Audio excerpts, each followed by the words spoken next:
I wasn't feeling inspired, but I was feeling tired.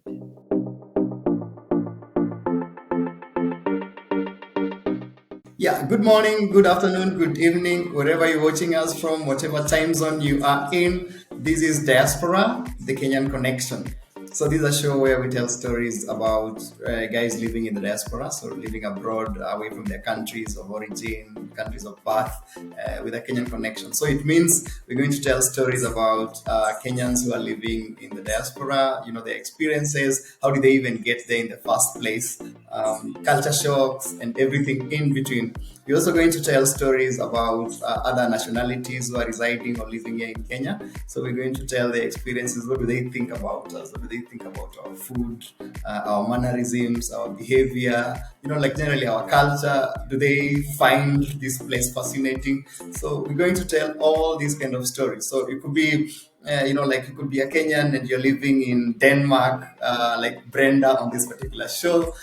You could be a Kenyan who is living maybe like in Japan, Tokyo, or some small village in Switzerland. Or you could be a Kenyan living Huku Yues, or in the UK, or even in Uganda, just here, Kampala, or Somalia, wherever it is, wherever you are, this is a show that is going to tell the kind of stories, channel out, like your experiences and those kind of stories.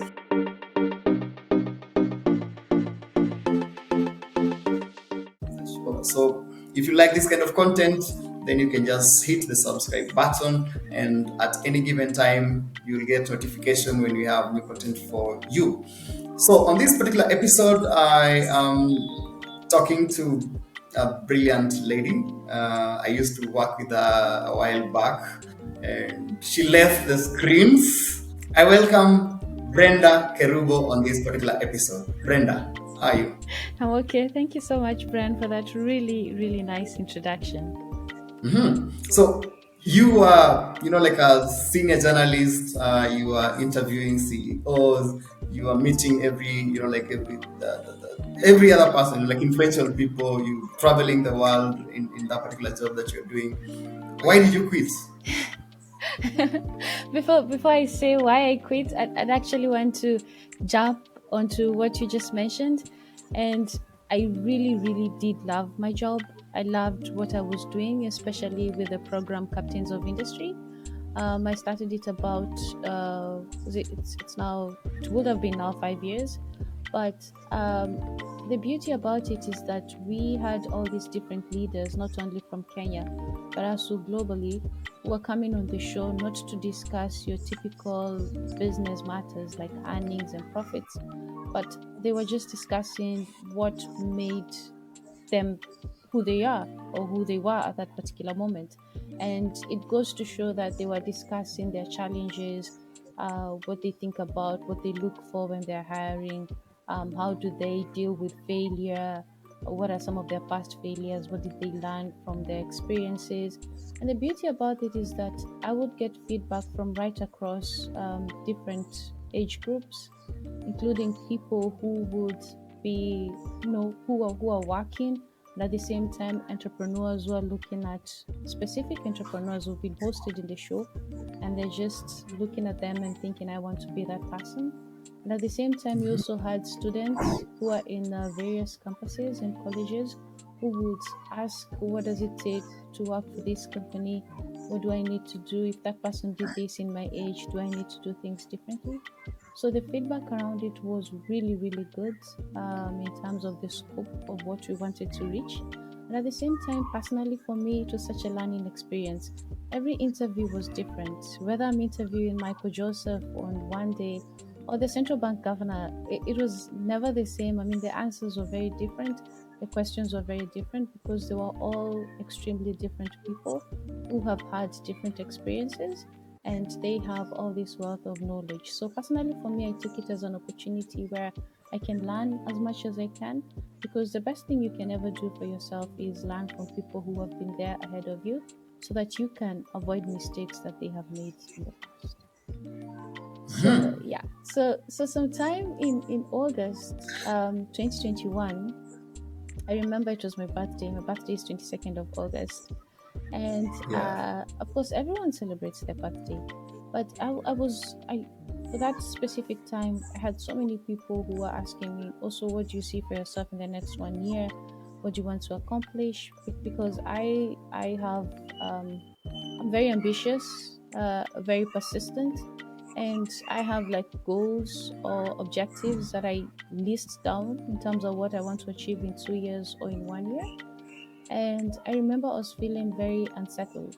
I was feeling like I'm doing the same thing all over again, whether I'm waking up in the morning and going to work or the conversations that I'm having. I wasn't feeling inspired, but I was feeling tired. So I was like, I really need to reevaluate myself. I need to talk to a few people, especially the people who are very strong in terms of, building my career, because you can see the individual like this, but there's a whole army behind you who are Yeah, yeah, true. Yeah. who shape the kind of person that you sort of become in the society. And even with these conversations, I had so many people, and they were telling me maybe it's time to try something different, or maybe it's time to, you have the skills, maybe now it's time to expand your knowledge. And so for me, between September and October, it was just a time to think about everything that I wanted. And I remember from my circles, one of the scholarships that they mentioned was the Erasmus Mundus program. And it's not the first time that I had heard about it, because for 2 years I had one of my friends who's in the European Union circle, and he kept on telling me, Brenda, please apply. He was literally begging me, please apply for this. I know they're going to select you. I know they're going Go to push pick you. you. Go Yes. push you. Yeah. but I didn't feel ready to do it. So like I was like, oh, thank you. I mean, I really feel nice that you think I can make it for this specific course, but I don't think this is where I see myself. But this time around, when he mentioned it, it was different. It hit different, because I was like, what exactly am I going to learn? What am I going to accomplish? How will this expound my knowledge? And so when they rolled out the specifications in October, I looked at them. And then, interesting enough, at that specific time, we were launching another new business show at Standard Group, and it was a morning show. And I really liked it because it was different from what I was doing back at Standard. And so my concentration was now turned between you're having this really new, exciting opportunity where you are, and pursuing this, because for sure, you know how you look at something and you know you're going to get it. I knew I was going to get the Erasmus program, interesting enough. And so I kept it at the back of my head, the back of my mind. And so I put my full concentration into the new program. It was really nice. The feedback was really nice around it. Topical issues being covered, as well as the policy solutions that used to came out of it. That came out of it was really, really nice. But the deadline for Erasmus was now approaching. That was the 10th of January. And so I decided, you know what, at the beginning of December, let's do this. So I applied. Yeah. I had everything put together, and I think I submitted that Saturday before the deadline date, which was on Monday. Yeah, that's how. Oh, wow. That's how still I was like 50-50 about it. Yeah, so that was, I think the deadline was on 9th, and then I submitted on the 7th or something. And so I was like, okay, fine, this is done. And so now I put my concentration into this new program. And so Oh, wow. yeah, and so now fast forward to March 1st, and in the specifications they had stated that the first batch of people that apply are going to receive their feedback on March 1st, like that's the first date. And then the others that are left for considerations will either receive it mid-month or by the end of March. And so this is based on the fact that if the first lot decline and then they have a space for someone else, then they can inform that other person to join the program. And so when I saw, yes, and so on March 1st, I got my admission letter. and it was an acceptance, actually, an acceptance letter. And I was like, oh my gosh. And so I remember I was in my bedroom, and then how you can see an email from your phone when you're looking through WhatsApp, and I saw it, and I posed. I didn't go like, oh my gosh, this is. I first posed. I was like, oh my gosh, this is really happening. This is one thing Yeah. that is going to change my life completely. And am I ready for this? Because reading through everything in the acceptance letter, there was one specific sentence that was highlighted. You must tell us in the next 2 weeks whether you're going to accept or not. And so, Oh wow. yeah, because you have to give the chance to someone else if you don't want it. Oh yeah.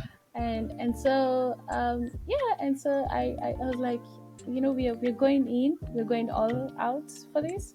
I'm going to accept this. And so the second day after receiving the letter, I accepted.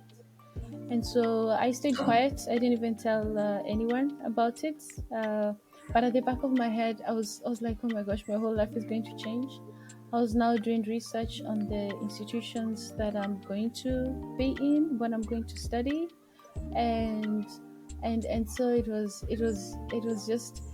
so new. I was scared. I won't lie to you. I was so scared, and I was scared because of so many reasons. One of them is just my whole life is going to change. I mean, ev- moving from what you're doing every day to something The completely whole, like, different. it's a bit of scare. It's a bit of a scare. Yes, it's scary. And also number Yeah. two, one thing that I was really scared about again is that you're going into Europe. There are all these immigration concerns and issues around racism as well. So I won't lie to you, that was also a key factor for me, and I was afraid. Yes, I was afraid. Just actually just talking about like those things that you are afraid about, like you moving to Europe, you've been in Africa largely your life. Okay, well, at least you're traveling a bit, but then you've been in Africa, your whole life, and you're thinking about moving to this Europe, and you have all these scares. Has any of those scares become a reality? Racism, all those things that you're talking about. Yeah, so something interesting is that so now I've been here for since August. That's when I arrived, Yep. and yeah, so I'm in my second semester, and I would say that, I mean, you, especially now being in Nordic countries, Nordic Yes. in this sense that it's really, really predominantly extremely white people. It's not White. really, Yep. yes, it's not really cosmopolitan like a place like London where you'd find various nationalities. Where I am, it's mostly they're like really, really, really, really a certain type based on the fact that this is where they are. And I would start with what I like.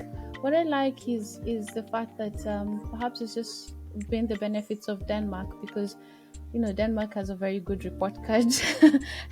you know, It actually ranks also like it ranks like on the like at the high one of the highest second as per last year in happiness index, yes, human development index. Like it's like over there. So yep, okay. yeah, and I think not I think actually it's from how I've adjusted to the environment is I wouldn't say racism. When I came in, racism was my concern.